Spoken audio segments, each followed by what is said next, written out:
yang lebih merusak bangsa ini bukanlah kejahatan, melainkan kebodohan, inkompetensi. Bahwa pengetahuan bukan untuk ditaklukkan lewat deretan gelar yang terpajang mentereng entah dipungut dari mana, tapi untuk ditinggali. Final reflection, bahasanya Inggris banget. Maafkan kalau saya tidak punya waktu untuk mengedit, jadi rada-rada panjang nih. Izinkan saya dikasih waktu 10 menit, mudah-mudahan saya bisa balap. Karena ini dari pagi sampai sore pembicaranya dahsyat-dahsyat semua.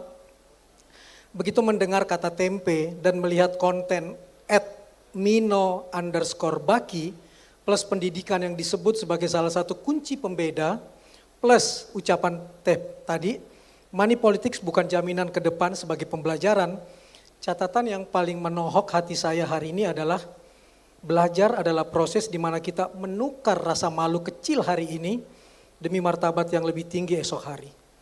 Ajakan belajar lagi itu tentu bukan penghinaan, melainkan investasi. Saya teringat apa yang disebut Socrates, kebijaksanaan sejati dimulai dari keberanian mengakui ketidaktahuan. Tanpa itu kita hanya berganti ruang tanpa pernah berganti cara pandang. Kerap optimisme, bukan apatisme, dengan dasar skeptisisme, bukan apatisme, yang tidak semata authority based truth, hanya percaya pada pemegang otoritas, justru subur terbangun di tengah situasi yang teramat menantang. Dan Indonesia sedari pagi kita bicarakan, ternyata memberikan banyak tantangan. Setidaknya dari pagi kita dapat 4 jebakan tantangan. Tantangan pertama disebutkan berulang-ulang, kualitas SDM, anggaran pendidikan 20% tapi skor PISA kita konsisten 10 terbawah. Tadi dijawab oleh Abigail dan Mas Dwi Larso, ada persoalan link and mismatch lulusan dengan industri. Jebakan di ranah ekonomi, tentang bagaimana kita terjebak di ekonomi nilai tambah rendah. Jebakan korupsi yang sangat sistemik, itu jadi PR kita bersama. Anggaran publik bocor di tengah jalan, indeks persepsi korupsi kita masih stagnan. Dan terakhir, berulang-ulang disebut soal jebakan ketimpangan. Ketimpangan yang masih Jawa sentris. Jebakan-jebakan ini menjadi semakin rumit karena kemasan opini publik yang dibentuk oleh ilusi digital. Mas Emil tadi menyinggung itu. Kala kebenaran tidak lagi tunggal tapi terfragmentasi dalam layar-layar kecil yang menggenggam kesadaran kita saban hari. Kita memang menggenggam alatnya tapi kesadaran kita digenggam olehnya. Hiperrealitas. Opini publik bukan terbentuk dari pengalaman nyata, melainkan dari peristiwa yang dipoles sedemikian hingga disunting, direkayasa agar tampak meyakinkan, difabrikasi.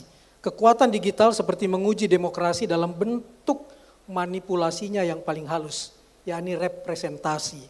Dibutuhkan refleksi kritis terhadap citra partisipatif dan manipulatif di era di mana HP telah membunuh cabang ilmu reportase dari jurnalistik.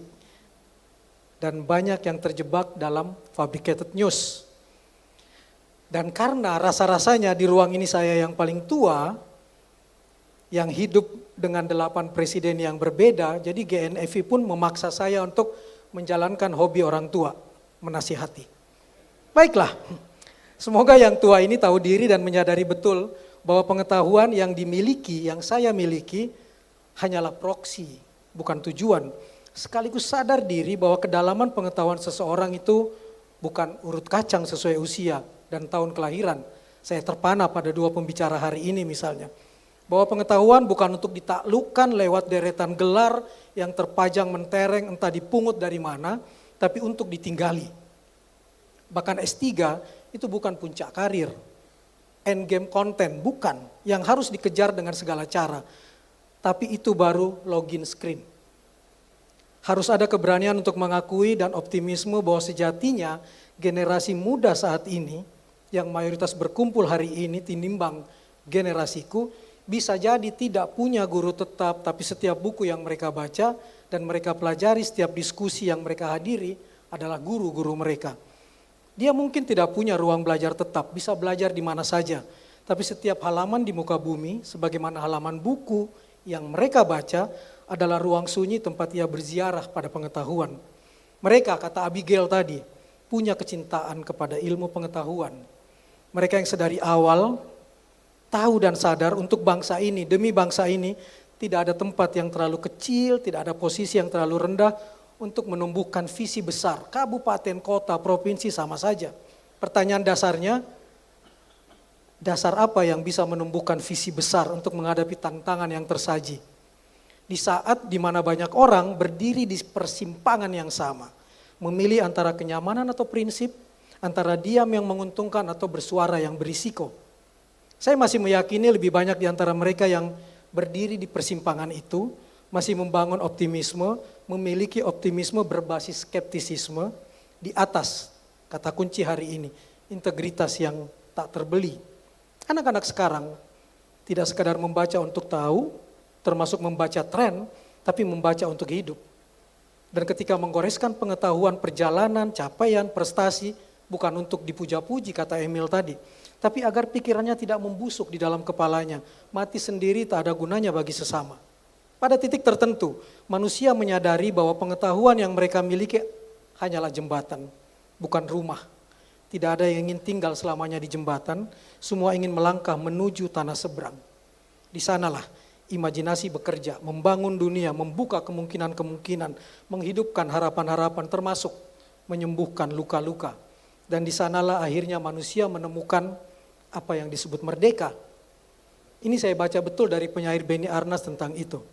Lalu saya teringat pada seorang anak muda yang kala menjadi salah seorang proklamator, baru berusia 43 tahun 5 hari. Ia lahir 12 Agustus 1902. Bung Hatta namanya. Ia sejalan dengan pemikiran hari ini. Indonesia merdeka bukan tujuan akhir kita. Indonesia merdeka hanya syarat untuk bisa mencapai kebahagiaan dan kemakmuran rakyat. Dan dasar kebahagiaan itu adalah pengetahuan. Makanya ada kalimat mencerdaskan kehidupan bangsa. Dan anak-anak muda di segala zaman sadar betul sedari tadi, yang lebih membunuh, yang lebih merusak bangsa ini bukanlah kejahatan, melainkan kebodohan, inkompetensi.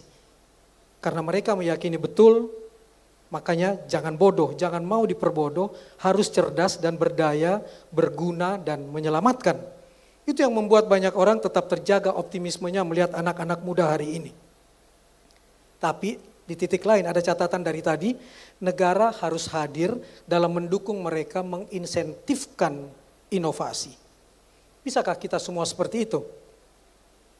Jawabannya jelas, bisa.